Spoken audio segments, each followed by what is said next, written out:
të bukura, më të forta.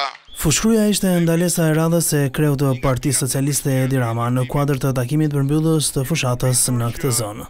Rama nisi fjalën duke sjellë në vëmendje menaxhimin e situatës së tërmetit me strehimin që u bë banorëve në apartamentet e reja.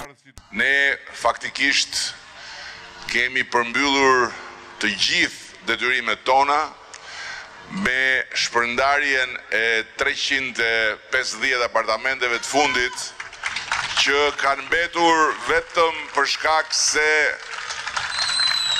respektuam këtë periudhë zgjedhore që ka disa rregulla të caktuara, kështu që lart në Krujë këto apartamente do të shpërndahen menjëherë pas zgjedhjeve.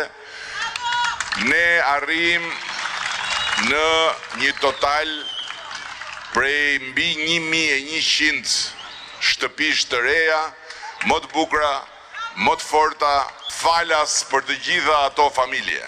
Kreu i qeverisë shpjegoi projektet aktuale duke kërkuar mbështetjen e banorëve për më shumë investime. T'i japim mundësi njerëzve në këtë moment të shohin se çfarë ka ndodhur përtej zonës tyre, çfarë ka ndodhur përtej horizontit të punëve tyre të përditshme. Gjithçka kemi mundur dhe s'kemi lënë pa bërë asgjë të mundur për ta ngritur në një nivel tjetër këtë qark, për të ngritur në një nivel tjetër Krujën, Durrësin, Shijakun dhe vetë Shqipërinë. Dhe tani jemi në një fazë të re kur, siç ju kam thënë kur kam ardhur këtu përpara, që në 4 vite të ardhshme do bëjmë më shumë se ç'kemi bërë në vitet e tjera të mbledhura së bashku, ju them të njëjtën gjë. Në 4 vite të ardhshme do bëjmë edhe më shumë se sa ç'kemi bërë në të gjitha vitet e tjera të mbledhura së bashku.